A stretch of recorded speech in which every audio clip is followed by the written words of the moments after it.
Control. हाँ जी, तो students अस्सलाम वालेकुम। तो स्टूडेंट्स ये रहा हमारा न्यूमेरिकल नंबर 1.20। तो इसे कह लें कि ये आपका डायोड का चैप्टर का लास्ट एंड फाइनल न्यूमेरिकल है। इसके बाद हम चैप्टर 2 का आगाज़ करेंगे जो कि एम्पलीफायर के बारे में है, ठीक है।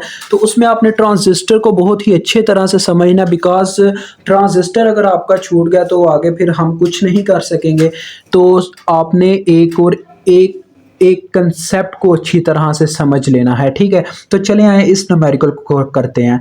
तो स्टूडेंट ये आपके प्रीवियस न्यूमेरिकल से ही मिलता जुलता है। इसमें वो कहता था power supply V S is super imposed a 60 hertz sinusoidal.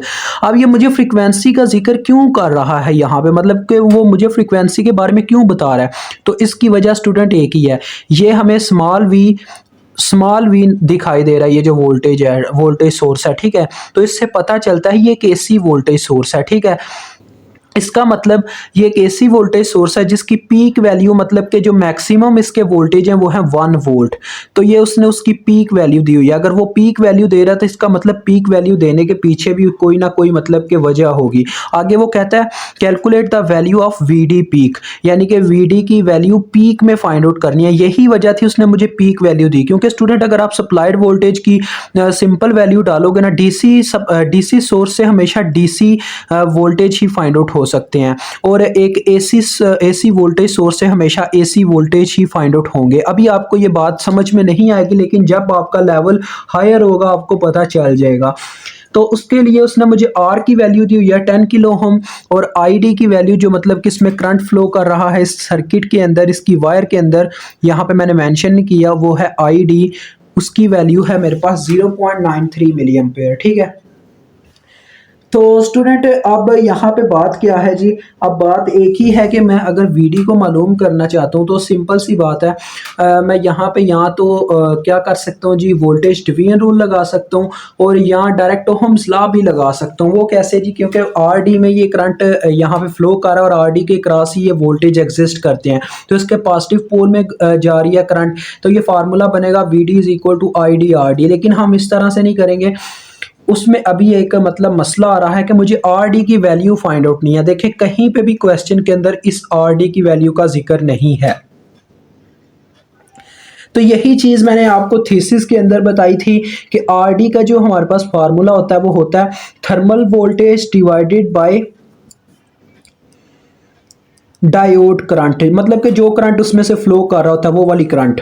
तो अब देखें थर्मल वोल्टेज हमारे पास आपको पता है जो होती है कांस्टेंट वैल्यू होती है, ये उसका फार्मूला आरडी का, ये आपने याद रखना है। तो थर्मल वोल्टेज होते हैं हमेशा 25 मिली वोल्ट, और जो आईडी की वैल्यू है वो उसने कितनी दी हुई है, 0.93 मिली। ठीक हो गया जी, मिली और मिली आपस में कैंसिल हो गए, तो ये आपके पास आ गया कितना जी, 25/0.9, 9 और 3, तो ये बनता है स्टूडेंट हमारे पास 26.9 ओहम।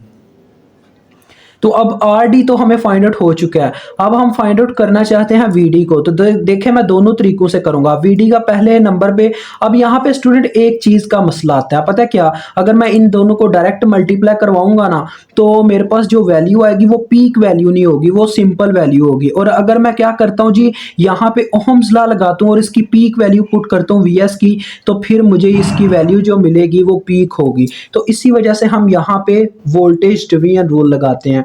तो VD peak is equal to, देखें मैं वीडीआर लगाने लगूं तो इसकी अपनी ब्रांच की रेजिस्टेंस ऊपर आ जाएगी आर डी, और बटे में total resistance R D plus capital R multiply by supplied voltage. अब अगर हमें पीक वैल्यू हम निकाल रहे हैं तो हमें सप्लाई की भी पीक वैल्यू ही यहाँ पे पुट करनी होगी।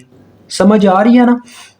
तो अब यहाँ पे आपने वैल्यूज पुट करनी है। देखें आर डी हमने अभी अभी निकाला 26.9 जमा 10 किलो। अब 10 किलो है ये, इसको हम 10,000 लिख देंगे, क्योंकि स्टूडेंट्स हमारे पास जो वैल्यू है आर डी की वो ओहम में है, जबकि ये किलो ओहम में है, तो इसको हम डायरेक्ट 10,000 लिखेंगे, किलो नहीं लिखेंगे, 10,000 लिखेंगे।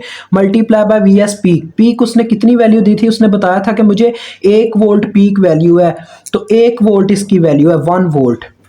तो अब यहां से हमें इसका आंसर मिलेगा। तो स्टूडेंट अब आपने कैलकुलेटर पे इसी फॉर्म में से पुट करना है, तो मैं इसको पुट करके आपको आंसर बताता हूं।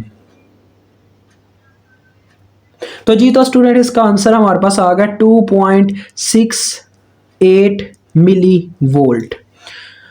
मैं इसको एक और फॉर्म में लिख सकता था, लेकिन मैंने इस फॉर्म में लिखना ज़्यादा बेहतर समझा। आप चाहें तो इसको 0.002 वोल्ट भी लिख सकते हैं, लेकिन चलें यही अच्छा आंसर है, मिली की फॉर्म में ही रहने दें इसे।